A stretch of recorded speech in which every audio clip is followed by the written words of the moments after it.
নমস্কার, the power of অ্যাস্ট্রোলজির আজকের এই অনুষ্ঠানে আপনাদের সবাইকে স্বাগত।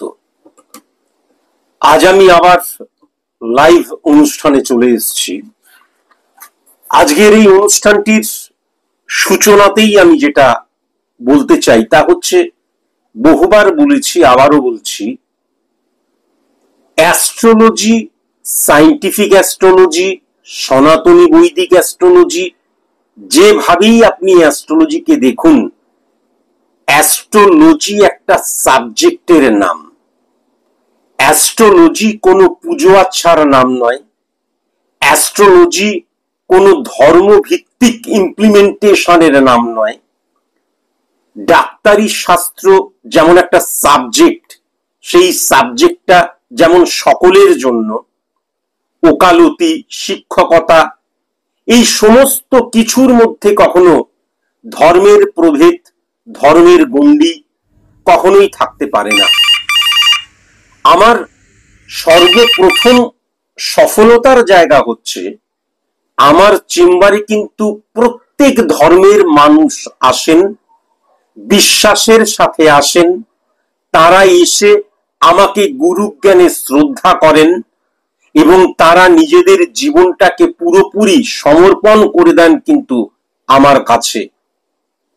এই যে প্রত্যেকটা মানুষের গুরু হওয়া, প্রত্যেকটা মানুষের টিচার হওয়া, পথ প্রদর্শক হওয়া, এটাই আমার কাছে কিন্তু একটা সবচেয়ে গুরুত্বপূর্ণ এবং আমার মনে হয় সফলতার জায়গা। আমি পরে আসছি। নমস্কার। আমার ছেলের পরীক্ষা করাতে চাই 28 মে 1989, 6:20 সকালবেলায়, মানে 6:20 AM, কলকাতা। কলকাতা। স্যার, আমার কিছু বলার আছে, একটুখানি বলে নিতে পারি স্যার? প্রেডিকশন, এটা আমার ছেলের প্রেডিকশন, আমার কিছু বলার আছে স্যার, আমি বলে নিতে পারি স্যার? স্যার, আমার কিছু বলার আছে, একটু বলে নিতে। হ্যাঁ, বলো, থেমো না, বলো কি বলতে চাইছো, বলো, তাড়াতাড়ি বলো। হ্যাঁ স্যার, 25 মিনিটের অনুষ্ঠান, তাড়াতাড়ি বলো। হ্যাঁ স্যার, আমি ছোট্ট করেই বলি। আমার এক আত্মীয় তার ছোট ছেলের প্রেডিকশন করার জন্য আপনার চেম্বারে গেছিল। আপনি প্রেডিকশন করেওছিলেন এবং কর্মের নেগেটিভিটি ছিল, আপনি রেমেডিও দিয়েছিলেন। রেমেডিয়াল প্রসেস অ্যাপ্লাই করার পর কয়েক মাস পর থেকেই ওর ব্যবসার জায়গাটা ইনক্রিজ করতে শুরু করে এবং ব্যবসাটা বেশ ভালো বৃদ্ধি পায় এবং এতটাই বৃদ্ধি পায় যে ও কিন্তু অনেক চাপ তখন ওকে নিতে হয় না, ব্যবসাটা যখন বড় হয়ে যায় চাপটা নিতে হয়। কিন্তু এই চাপটা নিতে গিয়ে ও সবসময় টেনশনের মধ্যে থাকতো, টেনশন করতো। আর আপনি তখন বলেছিলেন যে যজ্ঞের মালা নেওয়ার জন্য। তো যজ্ঞের মালাটা নিয়েছিল স্যার। যজ্ঞের মালা নেওয়ার পর থেকে ওর মধ্যে একটা অদ্ভুত পরিবর্তন কিন্তু আমরা সবাই লক্ষ্য করছি। ওর রেসপন্সিবিলিটিটা অনেক বেড়ে গেছে, দায়িত্ববোধ, ওর বডি ল্যাঙ্গুয়েজটার মধ্যে অনেক পরিবর্তন হয়ে গেছে স্যার। এবং স্যার, ও কিন্তু একদম আগে যেমন একটা লেথার্জিটিক ব্যাপার ছিল, কিন্তু অদ্ভুত ভাবে স্যার, আমি আমার শোনো, যজ্ঞের মালা নিতে চাই স্যার। না, ওরকম করে যজ্ঞের মালা নেওয়া যায় না। কেন স্যার? এই যজ্ঞের মালাটা সবাইকে দেওয়ার জন্য নয়, কেবল আমার স্টুডেন্ট যারা, অর্থাৎ আমার কাছে প্রেডিকশন করিয়েছে এবং তারপর রেমিডিয়াল প্রসেস অ্যাপ্লাই করেছে এবং তারপর পুরোপুরি আমার কাছে স্যারেন্ডার করেছে, রেমিডিটা নিলাম, নিয়ে নিজের মতন অ্যাপ্লাই করে নিলাম, নিয়ে নিজের মতন থাকতে শুরু করলাম, প্রত্যেকদিন গুড মর্নিং গুড নাইট জানাবার প্রয়োজন নেই, তারা কিন্তু আমার স্টুডেন্ট নয়। রেমিডি অ্যাপ্লাই করার পরেও কিন্তু বহু মানুষ কিন্তু আমার স্টুডেন্ট হয় না। আমার স্টুডেন্ট হতে গেলে পুরোপুরি আমার কাছে নিজেকে স্যারেন্ডার করে দিতে হয়। প্রথম যে ক্রাইটেরিয়া ফুলফিল করতে হয় তা হচ্ছে সকালবেলায় ঘুম থেকে উঠে গুড মর্নিং স্যার এবং রাত্রেবেলায় শুতে যাবার আগে গুড নাইট স্যার। এটার কি কারণ, কি কার্যকারিতা, এটা এই ব্যাপারে তোমার কাছে আমি আলোচনা করব না বা এখানে আমি আলোচনা করব না। যারা যারা আমার স্টুডেন্ট, আবার বলছি, রেমিডি নিলেই কিন্তু স্টুডেন্ট হয়ে যায় না। যারা যারা আমার স্টুডেন্ট তাদেরকেই কেবলমাত্র আমি যজ্ঞের মালা দিই। এই নিয়ে এখানে বেশি কথা বলা আমি একদম পছন্দ বোধ করছি না এবং স্বাচ্ছন্দ্য বোধ করছি না। মনে রাখা দরকার, এই যে যজ্ঞের মালা, এটা অত্যন্ত পাওয়ারফুল। এটা আমার শরীরকে, আমার মনকে, আমিকে পরিবর্তন করে দেয়। কেমন? এইটা কিন্তু কখনো কোনো রকমের কোনো কাজ পাচ্ছি না কাজ পাইয়ে দেয় না, বা আমার বিয়ে হচ্ছে না বিয়ে হয়ে যায়, এটা নয়। তুমি যেটা বললে এইমাত্র, তুমি নিজেই বুঝতে পারছো, আমার শরীরকে, আমার মনকে, আমার ঊর্জাকে, আমার কনফিডেন্সকে পুরোপুরি পরিবর্তিত করে, এবং এটা কিন্তু অত্যন্ত অত্যন্ত এবং অত্যন্ত পাওয়ারফুল। এইটা কিন্তু সবার জন্য নয়। I am extremely sorry to say, অনেকে আমার অফিস নাম্বারে ফোন করেও বলছেন, আমি শুনতে পাচ্ছি, কিন্তু যজ্ঞের মালাটা কেবলমাত্র যারা আমার স্টুডেন্ট, আবার বলছি, যারা রেমেডি নিয়েছে তারা সবাই আমার স্টুডেন্ট নয়, কিন্তু যারা সত্যি সত্যি আমার স্টুডেন্ট, আমি তাদের উপরই কেবলমাত্র অ্যাপ্লাই করি, তারা যদি চায় তবেই। ঠিক আছে? আচ্ছা, এইবার আমি চলে আসি। আচ্ছা, তোমার ছেলের, আচ্ছা আমি যেটা দেখতে পাচ্ছি, তোমার ছেলে তো আইটি সেক্টরে কাজ করে, তাই তো? 6369 বৃহস্পতি, শুক্র এবং শনিকে হিট করছে। 9635। আচ্ছা, এপ্রিল, মে, জুন, জুলাই। আচ্ছা, এই এপ্রিল মাসের পর মে মাস বা এপ্রিল মাস, এই সময় কি তার সে কাজ পরিবর্তন করেছিল, মানে কর্ম পরিবর্তন করেছিল? যে সেক্টরে কাজ করতো, যেই কোম্পানিতে কাজ করতো, সেখান থেকে কি সে অন্য কোনো কোম্পানিতে চলে গিয়েছিল? রাইট। এই যখনই সে অন্য কোম্পানিতে চলে গেছিল, তখনই কিন্তু তার যে কর্মে স্যাটিসফ্যাকশনের জায়গাটা, হ্যাপি হওয়ার জায়গাটা, সেই জায়গাটা কিন্তু একদম ড্যামেজ হয়ে গেছে। তুমি বুঝতে পারো তো? তার কারণ যেটা হচ্ছে যে পরিবর্তন, আমি একটা ভালো কোম্পানি পেলাম এবং পরিবর্তন করলাম, তাহলে কখনো হয় না। বৃহস্পতি এবং মঙ্গলের কানেকশন যখন 11 নাম্বার 6 নাম্বার ঘরকে হিট করবে, এবং তার দ্বারা চন্দ্র যখন উচ্চস্থ হবে, এবং 9th হাউস যখন সেই মুহূর্তে পজিটিভ ভাইব্রেশন ক্রিয়েট করবে, তখনই কিন্তু আমি পরিবর্তন করতে পারি। আমি চাইলেই একটা জায়গায় পরিবর্তন করলাম, আমাকে নেওয়ার জন্য বসে আছে, সেই পরিবর্তন কখনো শুভ হয় না। কিন্তু তোমার সন্তানের ক্ষেত্রেও কিন্তু আমি সেটা লক্ষ্য করতে পারছি, কর্মে কিন্তু একদম হ্যাপি নয়, আমি কিন্তু এটা লক্ষ্য করতে পারছি। কর্মস্থানে এবং কলিগসরা কিন্তু তাকে ইগনোর করে। তুমি কখনো জিজ্ঞাসা করেছো? হ্যাঁ, সম্পূর্ণ। যাই হোক, এই সমস্ত বলতে চাই না, কিন্তু একদম পুরো ইগনোর করে কিন্তু তাকে। এবং দেখবে তার যে দায়িত্ব, যে দায়িত্বটা পালন করার জন্য সে কাজ করতে যায়, বাড়তি দায়িত্ব তাকে দিয়ে দেওয়া হয়। এটাও কিন্তু আমি লক্ষ্য করতে পারছি। এটা কি তুমি বুঝতে পেরেছো? এর ফলে তুমি লক্ষ্য করবে পরিবারকে সে কিন্তু বিন্দুমাত্র সময় দিতে পারে না, একদমই কিন্তু পরিবারকে সময় দিতে পারে না। তার বাড়িতে আসার কথা 7টার সময়, সে আসছে হয়তো 11:30 12টার সময়, আবার দেখা গেল ভোরবেলায় বেরিয়ে চলে গেল, তাই না? এরকম একটা অনিয়ন্ত্রিত এবং অনিয়মিত লাইফ লিড করছে সে তার প্রফেশনাল ফিল্ডে। সে দেখবি একদম খিটখিটে টাইপের হয়ে গেছে, মানে আনহ্যাপি এবং স্যাটিসফ্যাকশনের জায়গাটা এতটাই ডিক্রিজ হয়ে গেছে, সে কিন্তু একটু খিটখিটে টাইপের হয়ে গেছে। তুমি লক্ষ্য করেছো এটা? এবং সবসময় কিন্তু ক্লান্ত ফিল করে, ক্লান্ত। যেদিন ছুটি থাকে বা যখন অবসর সময়, সে তখন পরিবারকে সময় দিতে পারে না, পরিবারের সাথে ফিলিংস ভাগ করতে পারে না, তাদের কথা শুনতে পারে না। সে দেখা যাবে ক্লান্ত হয়ে ঘুমোচ্ছে বা অবসন্ন বিষণ্ণ হয়ে সে কিন্তু শুয়ে রয়েছে, এটা লক্ষ্য করা যায়। এটা কি তুমি লক্ষ্য করেছো?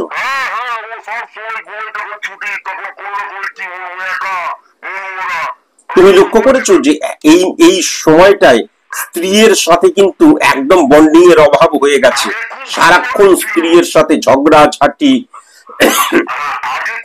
এইটা লক্ষ্য করেছো? হ্যাঁ, আমি এখনকার কথা বলছি। এখন কি তার কি সিচুয়েশন রয়েছে, স্ত্রীর সাথে তার বন্ডিং কেমন, বিশ্বাসের জায়গা কেমন, মর্যাদার জায়গা কেমন? স্ত্রীর সাথে তার সম্পর্কটা কিন্তু ডিক্রিজ হয়ে যাচ্ছে, তুমি লক্ষ্য করতে পারছো তো? প্রথমেই তোমাকে জানিয়ে রাখি, প্রবলেমটা তোমার সন্তানের। সেই সন্তানকে সময় করে আমার যে কোনো একটি চেম্বারে নাম্বার, মানে নামটা নথিভুক্ত করাতে হবে। নিচে নিশ্চয়ই দেখতে পাচ্ছ যে আমার বুকিং নাম্বার কি রয়েছে। সকাল 10টা থেকে দুপুর 2টোর মধ্যে নিজের তা তোমার হাত মানে তোমার সন্তানের নামটা নথিভুক্ত করবে, এবং নথিভুক্ত করার পর সন্তানকে কিন্তু আসতে হবে। যার বিয়ে তার হুঁশ নেই, পাড়াপড়শির ঘুম নেই করলে কিন্তু চলবে না। যার প্রবলেম আমার কাছে আসতে হবে, তারপর আমি তার, এইটা তো একটা জাস্ট এক আউটলাইন ছেড়ে দিলাম। এবার ভালো মতন চেম্বারে প্রেডিকশন করতে হবে, প্রেডিকশন করার পর তার নেগেটিভিটি অফ করতে হবে এবং পুরোপুরি আমার কাছে স্যারেন্ডার করতে হবে। মা বলছে যাই একবার ঘুরে আসি কোন সুমন্তজি চৌধুরী ঘন্টার, তা করলে কিন্তু চলবে না। পরিষ্কার আসুক, এলে পরেই সে বুঝতে পারবে, যখন তার ছক নিয়ে আমি বিশ্লেষণ করব, তারপর পুরোপুরি কিন্তু আমার কাছে স্যারেন্ডার করতে হবে এবং তার আগে কিন্তু নেগেটিভিটি অফ করতে হবে। ওর অনেক কিন্তু নেগেটিভিটি আমি লক্ষ্য করতে পারছি, বুঝতে পেরেছো? এখানে এই নিয়ে কথা বলে কোনো লাভ নেই, দুঃখের কথা বলেও লাভ নাই, তার দুঃখের কথা শুনেও লাভ নেই।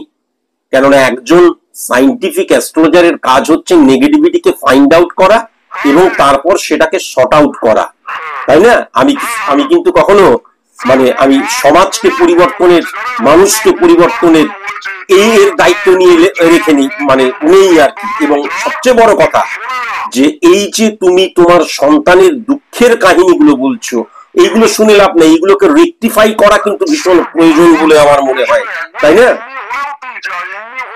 আমি সমাজসেবী নই, আমি সমাজসেবী নই, আমার ওইসব ফালতু কথা, আমি সমাজসেবী নই। আমি পরিষ্কার একজন সাইন্টিফিক অ্যাস্ট্রোলজার। নেগেটিভিটিকে আমি সর্বপ্রথম, আমি তো পজিটিভিটি নিয়েও অনেক কথা বলতে পারতাম, কিন্তু একজন সাইন্টিফিক অ্যাস্ট্রোলজার নেগেটিভিটিকে নিয়ে কিন্তু কথা বলে, নেগেটিভিটিকে ফাইন্ড আউট করে, নেগেটিভিটি গুলোকে কিন্তু সে প্রেডিকশনের মধ্যে দিয়ে দেখে এবং সেইগুলোকে শর্ট আউট করে। কিন্তু এখানে যে নেগেটিভিটি গুলোকে দেখলাম, কয়েকটা নেগেটিভিটি বা আমি জাস্ট কয়েকটা ক্যালকুলেশনের দ্বারা বললাম, যখন তুমি চেম্বারে আসবে তখন একদম থরলি চেক আপ করবো, তারপর নেগেটিভিটিকে অফ করতেই হবে বাই হুক বাই ক্রুক। কিন্তু তখনই আমি রেমিডিয়াল প্রসেস অ্যাপ্লাই করি, কারণ কাউকে রেমিডি দিই যখন সে বলে আপনার কাছে আমি নিজেকে স্যারেন্ডার করে দিলাম। এবং শুধু মুখে বলবে না, তার কার্যকারিতা, তার শারীরিক ভাষা, তার যে মানে অবজারভেশন, দৃষ্টিভঙ্গি এবং বিশ্বাসের জায়গাটা, পরীক্ষার দ্বারা প্রমাণিত সত্য, সেই বিশ্বাসের জায়গাটা যখন স্ট্রং হবে, তখনই সে যেন বলে আমি আপনার কাছে স্যারেন্ডার করে দিলাম। এবং তখন আমি যেভাবে তাকে চলতে বলবো সেরকম ভাবে তাকে চলতে হবে, তার সাথে গ্রহের নেগেটিভিটিকে অফ তো করতেই হবে। এত ভয় পাওয়ার কিছু নেই, আমি রয়েছি। যাই হোক, কয়েকদিন ধরে এত বকর বকর বকর বকর করছি যে কাশি হয়ে গেছে আমার। আর নমস্কার। নমস্কার স্যার, বলছি আমার বাবার হার্নিয়ার অপারেশন হয়েছিল ওই 1 বছর 2-3 মাস আগে। তারপর অপারেশন হয়েছিল, অপারেশনে বাবা সুস্থ হয়ে যায়। তারপরে হঠাৎ করে মূত্রথলিতে ইনফেকশন দেখা দেয় বাবার, এবং অনেক চেষ্টা করা হলেও সেই জায়গাটাকে ঠিক করা যায়নি। আমরা অনেক ডাক্তার দেখিয়েছিলাম, অনেক ওষুধপত্র আমরা বাবাকে খাইয়েছিলাম, অনেক টেস্ট করেছিলাম, কিন্তু ইনফেকশনটা কিছুতেই একেবারে সুস্থ হচ্ছিল না। ডাক্তারবাবুরা অবশ্য বলেছিল যে সুস্থ না হওয়াটা কিন্তু একটা ভয়ের কারণ। তো বাবা, আমি, মা, আমরা তিনজনই আপনার অনুষ্ঠান দেখি। আমি বাবাকে এমনি নিয়ে গিয়েছিলাম, প্রথমে অবশ্য বাবাকে নিয়ে যাইনি, ব্যারাকপুরের চেম্বারে আমি এমনি গিয়েছিলাম। আপনি আমাকে ফেরত পাঠিয়ে দিয়েছিলেন, বলেছিলেন বাবাকে নিয়ে আসার জন্য। আমি সেই মাসেই ফড়িয়াপুকুরের চেম্বারে বাবাকে নিয়ে যাই, কিন্তু আপনি আমাকে ঢুকতে দেননি চেম্বারে, বাবাকে একাই ঢুকতে বলেন। তো বাবা একাই ঢুকেছিলেন। তারপর ওই 10-15 মিনিট মতন বাবা চেম্বারে ছিলেন। আমি তখন পাশের যে একটা রুম আছে সেই রুমটাতে বসেছিলাম। তারপরে বাবা বেরোবার পর আমি বাবাকে বারবার জিজ্ঞেস করেছি স্যার কি বললেন, কি হলো, বাবা কোনো উত্তর দেননি। তো তারপরে 3-4 দিন পর থেকেই বাবা আস্তে আস্তে সুস্থ হতে শুরু করলেন, এবং তারপরে একেবারে মানে ম্যাজিকের মতন বাবা সুস্থ হয়ে গেলেন। কিন্তু বাবা আপনাকে দেখলে, আপনার কথা বললে, টিভিতে আপনার অনুষ্ঠান দেখলে বাবা কেমন চমকে চমকে ওঠেন। তারপর থেকে বাবা আঁতকে আঁতকে ওঠেন। আমি বাবাকে যখনই জিজ্ঞেস করি, মা যখনই জিজ্ঞেস করে বলে বাবা কি ভয়ঙ্কর রূপ, কি ভয়ঙ্কর রূপ, একেবারে আলাদা, কি ভয়ঙ্কর রূপ। বাবা প্রায় 6 মাস 7 মাস হয়ে গেল, কেননা যখন আপনার চেম্বারে গিয়েছিলাম ওই অপারেশনের 3-4 মাস পরে, তো প্রায় 6-7 মাস হয়ে গেল, আজও বাবা বলেনি যে আপনার সাথে বাবার কি কথা হলো। স্যার একটু যদি বলেন কিসের জন্য বাবা এত ভয় পায়, আপনার কোন রূপ দেখে বাবা ভয় পায়, বাবা কেন আপনাকে দেখলেই আঁতকে ওঠে, আঁতকে মানে চমকে চমকে ওঠে, আর বারবার ধরে বলে বাবা কি ভয়ঙ্কর রূপ, কি ভয়ঙ্কর রূপ, একেবারে আলাদা, একেবারে আলাদা ভয়ঙ্কর রূপ। অথচ বাবা তো সুস্থ হয়ে গেছে, তাহলে বাবা আপনাকে দেখে বাবা কি ভয়ঙ্কর রূপ, ভয়ঙ্কর রূপ করে কেন স্যার? আপনি যদি একটুখানি আমাকে যদি বলেন, আমার ভীষণ জানতে ইচ্ছে এবং মারও খুব জানার ইচ্ছে যে কি এমন ভয়ঙ্কর রূপ। না না, তুমি আমার কাছে এই এই মানে ঠিক আছে, তোমার কথাগুলো বললে আমি শুনলাম, ঠিক আছে, কিন্তু তুমি আমার কাছে এই প্রশ্ন করছো কিসের জন্য? তুমি তোমার বাবাকে প্রশ্ন করো। বাবা তো বলছি না, বাবা তো আরে তুমি তোমার বাবাকে প্রশ্ন করো, এই সমস্ত আমাকে কেন কিসের জন্য জিজ্ঞাসা করছো? কেন আপনি বলতে পারেন এই সমস্ত কথা জিজ্ঞাসা করার সাহস তোমাকে কে দিল? কেন বাবা আটকে আটকে ওঠে কেন? তুমি যে এই সমস্ত প্রশ্ন করছো আমাকে, এই সমস্ত প্রশ্ন করার সাহস তোমাকে কে দিল? দুঃখিত স্যার, কিন্তু বাবা মানে বলে কি বিবশ। তোমার বাবা সুস্থ হয়ে গেছেন বাস, আর বেশি কিছু জানতে চেও না। না স্যার, হ্যাঁ, আমার এমনি কি একটা ছোট্ট একটা মানে কি বলবো, একটা মানে একটা কণা, seeking stone standing on the seashore, আর আমাকে তুমি প্রশ্ন করছো? তোমার সাহস তো কম নয়। দুঃখিত স্যার। আরেকটা ফোন চলে এসছে। নমস্কার স্যার, বলছি আপনি আমাকে বাঁচাতে পারেন স্যার, আমি একটা ভুল কাজ করে ফেলেছি স্যার, আমি ভীষণ প্রবলেমের মধ্যে রয়েছি, আপনি যদি আমাকে বাঁচান স্যার, আমি জানি আপনি চাইলে আমাকে বাঁচাতে পারবেন স্যার। ঠিক আছে, date of birth, time of birth, place of birth. 11th April 11th April 1992, 8:38 8টা আসছে না কেন ভাই? 8:38 রাত্রিবেলায়, PM। বর্ধমানে জন্ম? বর্ধমানে জন্ম স্যার। কোন বর্ধমান? পূর্ব বর্ধমানে জন্ম স্যার। পূর্ব বর্ধমানে জন্ম, পূর্ব বর্ধমান। দেখো তো একবার মিলিয়ে নাও তো। 11th April 1992, 8:38 PM, বর্ধমানে জন্ম, তাই তো? 6-9 শুক্র, বাবা শুক্র শনি, শুক্র শনি 9-6 কানেকশন 3-5। মায়ের বয়সী মহিলার সাথে তো প্রেম করছিস, ঠিক বলছি না ভুল বলছি? প্রেম ছিল। আচ্ছা, মায়ের সাথে মহিলার সাথে, মায়ের বয়সী মহিলার সাথে, মায়ের বয়সী মহিলার সাথে, তাই তো? বিয়ে করে ফেলেছি স্যার, আমি বিয়ে করে ফেলেছি, মানে তখন এমন হলো স্যার। বিয়ে করে ফেলেছিস? বিয়ে করে ফেললাম। তুই তো বেসরকারি ব্যাংকে কাজ করিস, আমি যেটা লক্ষ্য করতে পারছি। বৃহস্পতি মঙ্গল 9-6, বৃহস্পতির ঘরকেই হিট করছে, সেখান দ্বারা কিন্তু 6 নাম্বার ঘর উচ্চস্থ হয়ে যাচ্ছে। বুধও সেখানে বসে রয়েছে, বেসরকারি ব্যাংকে কাজ করিস। দাঁড়া, আমাকে বলতে দে। ফোনটা যখন করেছিস, ফোনটা যখন পেয়েছিস, চুপচাপ শুনে যা। হ্যাঁ, মায়ের বয়সী একজন মহিলার সাথে প্রেম হয়ে গেল তোর। আচ্ছা, মায়ের বয়সী বলতে কি একদম মাতৃতুল্য কথা বলছি? মানে তোর তো ভয়েস ডিফারেন্স অনেক লক্ষ্য করতে পারছি। 14 বছরের ডিফারেন্স। তাহলে 14 বছরের ডিফারেন্স মানে কি কম হলো? ওটাকেই আমরা মায়ের বয়সী বলছি। মায়ের বয়সী মানে কি, তোর মায়ের যদি বয়স হয় ধরে দেখ 55 বছর, সেই 55 বছরের মহিলা তা নয়। মানে মায়ের বয়সী মহিলা মানে হচ্ছে অনেক তোর চাইতে ডিফারেন্স, এটাকেই বোঝায়। আচ্ছা, আমি যেটা দেখতে পাচ্ছি এই মুহূর্তে কিন্তু বিয়ে করে ফেলেছিস। যদি প্রেম করতিস, বারণ করতাম, বারণ করলে খিস্তি মারতিস, কাজে বারণ করলেও শুনতিস না। যদি এখনো প্রেমটা চলতো, আমি যদি বারণ করতাম শুনতিস না। আমার হাজার হাজার এরকম ধরনের ছাত্রছাত্রীরা বা যারা প্রেডিকশন করাতে আসে, বাবা প্রেমের জায়গায় বারণ করলে পরেই আমি শত্রু। একটা কথা আমি যেটা পরিষ্কার লক্ষ্য করতে পারছি, সত্যি কথা বলবি, এখন কিন্তু তোর যে সম্পত্তি, কেননা বেসরকারি ব্যাংকে কাজ করছিস এবং তোর কিন্তু পৈতৃক সম্পত্তিও রয়েছে, ভালো ফ্যামিলির ছেলে, সম্পত্তি তোর নামে লিখে, তার নামে লিখে দিতে বলছে। তোর যে সম্পত্তি রয়েছে সেইগুলো তার নামে লিখে দিতে বলছে বা জয়েন্টলি করতে বলছে, তাই তো? তুমি আমি একসাথে প্রত্যেকটা সম্পত্তির ভাগ যেন থাকে। Yes or not? বাস, আর বেশি কথা বলিস না।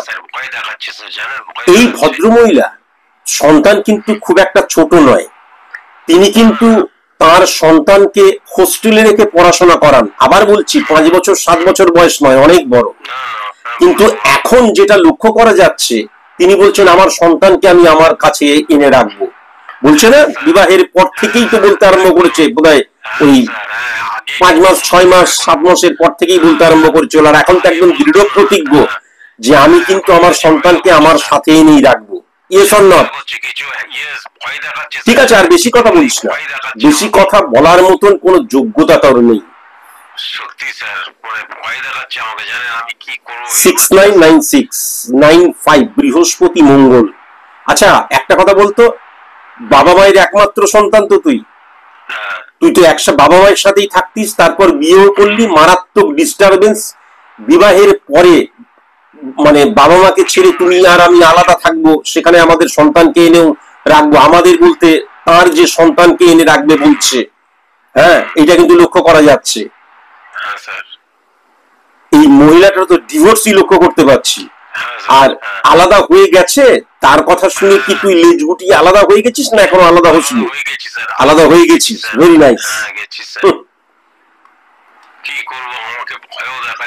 শোন, এখন তোর যেটা প্রশ্ন আমি লক্ষ্য করতে পারছি যে তুই ডিভোর্স নিতে চাস, তাই তো?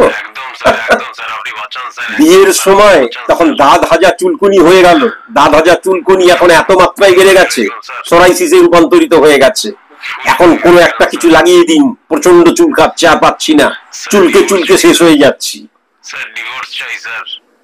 তোর তো মানে ডিভোর্সের জন্য তুই আমাকে জানিয়েছিস, তাই তো? তুই আমাকে কিসের জন্য ফোন করেছিস? যে ডিভোর্স হবে কি হবে না তাই জন্য তো? তুই প্রেডিকশন করাতে আমার চেম্বারে চলে আসিস। ফ্রিতে আমি এগুলো বলি না, কেমন? ফ্রিতে আমি এত কথা বলি না। ফ্রিতে তোর প্রেডিকশনটা করলাম, তুই পুরোপুরি বলছিস হ্যাঁ হ্যাঁ হ্যাঁ বলে যাচ্ছিস, এবং এটা হবেই। আমার মুখনিসৃত বাণী, দৈব বাণী, সারা পৃথিবীর মানুষ আমাকে গড অফ অ্যাস্ট্রোলজি এবং স্যার বলে ডাকেন এই কারণের জন্যই, ভগবান তুল্য মনে করে এই কারণের জন্য। চেম্বারে আসবি, এখানে সবকিছু বলা যাবে না। অপদার্থ। একটা ফোন চলে এসছে, একদম সময় নেই। নমস্কার। নমস্কার স্যার, আমি আপনার স্টুডেন্ট স্যার। আমি আপনার কাছ থেকে রেমেডিয়াল প্রসেস অ্যাপ্লাই করেছিলাম। পরবর্তীকালে আমি আপনি যে চোখের মালা দেন, সেই চোখের মালা দিয়েছিলাম স্যার। সেই চোখের মালাটার পরার নিয়ম আপনি বলে দিয়েছিলেন। আমি একদিন বাংলা সিরিয়াল শুরু হয়, তখন চোখের মালাটা গলায় দিয়ে সেই সিরিয়াল দেখতে শুরু করি। তারপর আমি ভুলে যাই, আপনার লাইভ অনুষ্ঠানের সময় আসে, তখন আমি চ্যানেল করেই আপনার লাইভ অনুষ্ঠান দেখতে শুরু করি, এবং অনেকটা সময় পেরিয়ে যাওয়ার পর আমি অজ্ঞান হয়ে যাই স্যার। আমি যখন অজ্ঞান হয়ে যাই তখন আমার ছেলে মেয়েরা ভয় পেয়ে যায় স্যার, এবং ভয় পেয়ে সেই যজ্ঞের মালাটাকে ওয়েস্ট বক্সে ফেলে দেয়। আমি যখন তোমাকে যজ্ঞের মালাটা পড়তে বলেছিলাম তখন বলে দিইনি যে 15 থেকে 20 মিনিট ম্যাক্সিমাম আধ ঘন্টার বেশি যজ্ঞের মালাটা পড়বে না? বলেছিলেন স্যার, আমার ভুল হয়ে গেছে স্যার। আমি তোমাকে বলেছিলাম কি বলিনি? বলেছিলেন স্যার, বলেছিলেন, আমার বিরাট বড় ভুল হয়ে গেছে। তো আমার ছেলে মেয়ে ভয়তে ওই যজ্ঞের মালাটা আমার গলা থেকে খুলে তখন ওয়েস্ট বক্সে ফেলে দেয়, এবং তারপর সেটাকে জলে ফেলে দেয়। যেদিনকে ওরা জলে ফেলে দেয় সেদিনকে ওদের দুজনেরই বাইক অ্যাক্সিডেন্ট, মারাত্মক অ্যাক্সিডেন্ট হয়েছে, এবং অ্যাক্সিডেন্টে ওরা হসপিটালাইজ পর্যন্ত হয়ে যায়। এবং তারপর থেকে স্যার কি বলবো, একদম পরিবারের মধ্যে ঝড় হয়ে যাচ্ছে, সবার শরীর খারাপ হচ্ছে, আমার শরীর খারাপ, আমি মানে ভেঙে পড়েছি, এবং পরিবারে অঘটন অঘটন আর অঘটন করছে। আমি বুঝে উঠতে পারছি না আমি কি করব। আপনি বলেছিলেন অবশ্য যে যজ্ঞের মালাটা খুব পাওয়ারফুল। আপনি যেমন বলেছিলেন আমি ভুলে গিয়েছিলাম সিরিয়াল দেখার পর। আমি তারপর আপনার লাইভ অনুষ্ঠানটা দেখতে গিয়ে আমি তখন একদম ভুলে গিয়েছিলাম, এবং বোধহয় তুমি ইমিডিয়েট চেম্বারে এসে আমার সাথে দেখা করবে, ইমিডিয়েট চেম্বারে এসে আমার সাথে দেখা করবে। এইগুলো এখানে বলার নয়, ইমিডিয়েট চেম্বারে এসে দেখা করবে। তুমি তো হোয়াটসঅ্যাপ করেও জানাতে পারতে। কুলাঙ্গার, অপদার্থ, ছোট লোক, অশিক্ষিত জোচ্চোর। আর একদম সময় নেই, আজকের মতন এইটুকুই। নমস্কার।